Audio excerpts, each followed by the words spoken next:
स्वागत. नादिप्स किचन मध्ये आज आपण महाराष्ट्रीयन कढीची रेसिपी बघणार आहोत. कढी बनवण्यासाठी कमी साहित्य लागतं, बनवायला अगदी सोपी आणि झटपट तयार होते. पण तरीही आपल्याला हवी तशी परफेक्ट कढी बनत नाही. कढी उकळताना फुटते, त्यावर खवले आल्यासारखे वाटतात किंवा ती एकसंध बनत नाही. बऱ्याचदा खूपच पातळ किंवा खूपच घट्ट अशी कढी बनते. या सगळ्या गोष्टी टाळण्यासाठीच मी ही रेसिपी तुमच्यासोबत शेअर करत आहे. अशाच नवनवीन रेसिपी पाहण्यासाठी नादिप्स किचनला सबस्क्राइब करा. कढी बनवण्यासाठी सर्वात आधी आपण कढीसाठी लागणारं वाटण बनवून घेऊया. त्यासाठी एका मिक्सर जार मध्ये 3 ते 4 हिरव्या मिरच्या घेतल्या आहे, 6 ते 7 लसण पाकळ्या, सोबतच 1 चमचा जिरे, कोथिंबीरीचा देठाकडचा भाग म्हणजेच कोथिंबीरीच्या कवळ्या काड्या घेतल्या आहे आणि 2 चमचे शेंगदाणे. आमच्याकडे कढीमध्ये शेंगदाणे वापरतात, जर तुम्हाला नको असतील तर ते स्किप करा. आपण हे आता वाटून घेऊया. इथे आपलं वाटण तयार आहे, मी तुम्हाला दाखवते. या प्रकारे हे एकदम बारीक मी वाटून घेतलं आहे. इथे हे वाटण तयार आहे. आता आपण कढीसाठी लागणारं बेसन आणि दह्याचं बॅटर बनवून घेऊया. त्यासाठी मी 1 वाटी बेसन पीठ घेतलं आहे. हे बेसन पीठ व्यवस्थित चाळून घेतलं आहे, म्हणजे त्यामध्ये गाठी नाहीयेत. आणि त्यामध्ये 1 वाटी दही टाकत आहे. दही ते मी आंबट घेतलं आहे. जर आंबट दही नसेल तर तुम्ही 1.5 किंवा 2 वाटी दही वापरू शकता. आता यामध्ये टाकूया अर्धा चमचा हळदी पावडर आणि हे तिन्ही जिन्नस आपल्याला व्यवस्थित मिक्स करून घ्यायचे आहे. दही आणि बेसन व्यवस्थित मिक्स झालं पाहिजे. आता यामध्ये मी 1 वाटी पाणी टाकत आहे आणि आता रवीच्या साहाय्याने हे व्यवस्थित मिक्स करूया. रवीने मिक्स केल्यामुळे दह्यावर जे साय असते किंवा खवले असतात ते फुटतात आणि बेसनामधल्या सुद्धा गाठी फुटतात. त्यामुळे हे एकसारखं आपल्याला बॅटर मिळतं. त्यामुळे या प्रकारे मिक्स करा. आता यामध्ये पुन्हा 1 वाटी मी पाणी टाकत आहे. आपल्याला कढी बनवण्यासाठी बेसनाच्या 7 ते 8 वाटी पाणी लागणार आहे. म्हणजे 1 वाटी बेसन घेतलं असेल तर 7 ते 8 वाटी पाणी घ्यायचं. आता यामध्ये टाकूया 1 चमचा साखर. साखर टाकणं पूर्णपणे ऑप्शनल आहे, पण मोस्टली कढीमध्ये साखर टाकली जाते, कारण त्यामुळे कढीची चव छान लागते. बॅटर तयार झालं आहे, कढी बनवायला घेऊया. त्यासाठी गॅसवर मी पातेलं गरम करायला ठेवलं आहे आणि त्यामध्ये मी तेल टाकत आहे. तेल चांगलं तापलं की त्यामध्ये मोहरी टाकत आहे. मोहरी व्यवस्थित तडतडली की त्यामध्ये टाकूया 2 चिमूट हिंग पावडर. हिंग पावडरमुळे कढी पोटाला बाधत नाही. 10-12 कढीपत्त्याचे पानं. कढीमध्ये कढीपत्त्याचे पानं आवर्जून टाकतात. आणि यामध्ये पाव चमचा हळद टाकली आहे. हळद आपण आधी बॅटर मध्ये सुद्धा टाकली आहे, त्यामुळे इथे कमी टाकायची. व्यवस्थित परतून घेऊया.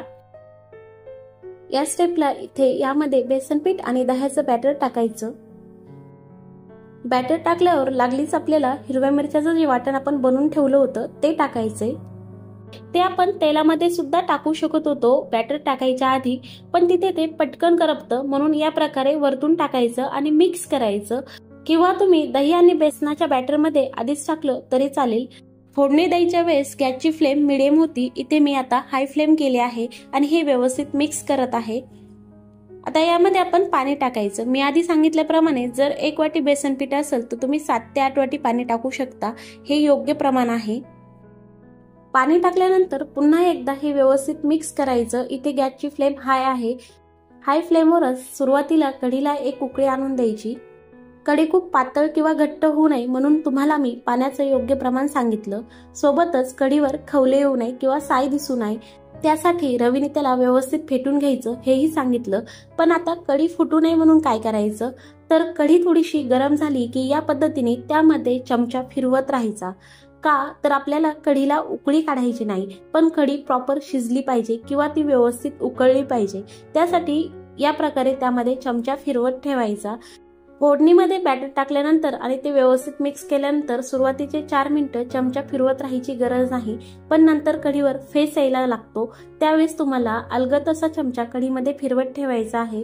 यामध्ये मी आता कोथिंबीर सुद्धा टाकून घेतली आहे. पुन्हा एकदा कढी मिक्स करूया. दुसरी महत्वाची स्टेप म्हणजे कढीमध्ये चमचा फिरवत असताना तो एकाच डायरेक्शनने फिरवायचा किंवा एक सलग दिशेने फिरवायचा, या प्रकारे. आणि तिसरी महत्वाची टिप्स म्हणजे कढीमध्ये आपल्याला मीठ सर्वात शेवटी टाकायचं, कारण जर तुम्ही कढीमध्ये सुरुवातीलाच मीठ टाकलं तर कढी फुटू शकते. त्यामुळे सर्वात शेवटी मीठ टाकायचं. आता तुम्हाला ह्या कढीवर साईडला फेस आल्यासारखा दिसत आहे. कढी फुगून वर येत आहे. तुम्हाला ह्या कढीला उकळी काढायची नाही, फक्त या स्टेपला या पद्धतीने चमचा फिरवत राहायचा, म्हणजे कढी उकळते पण आणि ती व्यवस्थित दाटसर एकसंध बनते. पाणी एकीकडे दही एकीकडे असं होत नाही. म्हणून याच पद्धतीने तुम्ही सुद्धा कढी बनवा. तर इथे आपली कढी प्रॉपर उकळली आहे. तिला छान प्रकारे कड सुद्धा आला आहे. सो इथे आपली प्रॉपर अशी कढी तयार आहे. यावर अजून थोडीशी कोथिंबीर टाकूया.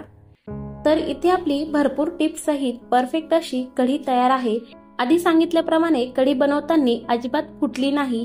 दही एकीकडे पाणी एकीकडे असं झालं नाही. परफेक्ट अशी कढी तयार आहे. कढी सर्व करताना सुद्धा सेंटर पॉइंटला चमचा घालून व्यवस्थित कढी पुन्हा एकदा थंड झाल्यानंतर मिक्स करून घ्यायची. तुम्ही पाहू शकता एकदम एकसंध अशी आपली कढी तयार आहे.